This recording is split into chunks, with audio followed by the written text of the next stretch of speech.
I tell people all the time that you never know what you're going to find in your own backyard.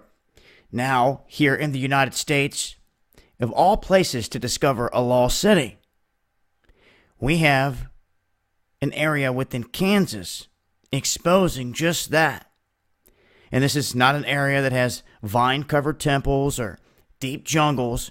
It's just an old-fashioned downtown area that had a drugstore that serves up root beer floats.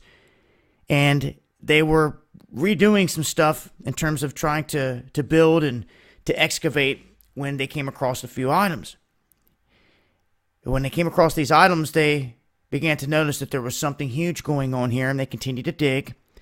And now what they're uncovering is proof that there was an ancient city sitting at this site. They're saying there used to be tales of a sprawling city on the Great Plains and a chief that drank from a goblet of gold.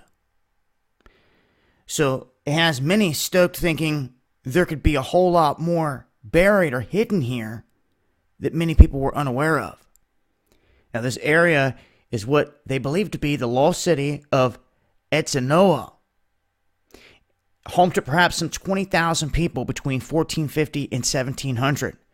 They lived in thatched beehive-shaped houses that ran for at least 5 miles along the bluffs and the banks of the Walnut and Arkansas rivers. So findings like this show, just like I showed here recently in terms of out west in the Four Corners region, we were out there looking through what was said to be potentially old Anasazi sites, ancient sites. Some of these areas they cannot explain. They try to say that these cultures had only certain technologies, a certain way of being, and then when you come across other things that don't fit into there, they literally do not mark them. What we found out in the Four Corners region when we went out there is that there was many of these areas that they'll say is a national park, but within the national park, there's so many spots that you would just walk right past because there's no sign saying that this is, an old structure or this is what the Anasazi built or anything. It's just nothing. They say nothing.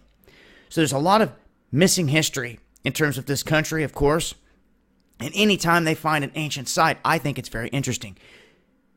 You could continue to dig and find that there was a network of cities. There might be one closer to you in your own backyard, like I always say. You go digging, you never know what you're going to find. You could find a temple, a structure, anything. But I'm going to leave a link here. I'll continue to update if they find anything else connected to this. Make sure to tune in to Underground World News Live Friday nights, 8 p.m. Eastern, Dabu 77. Much love, y'all.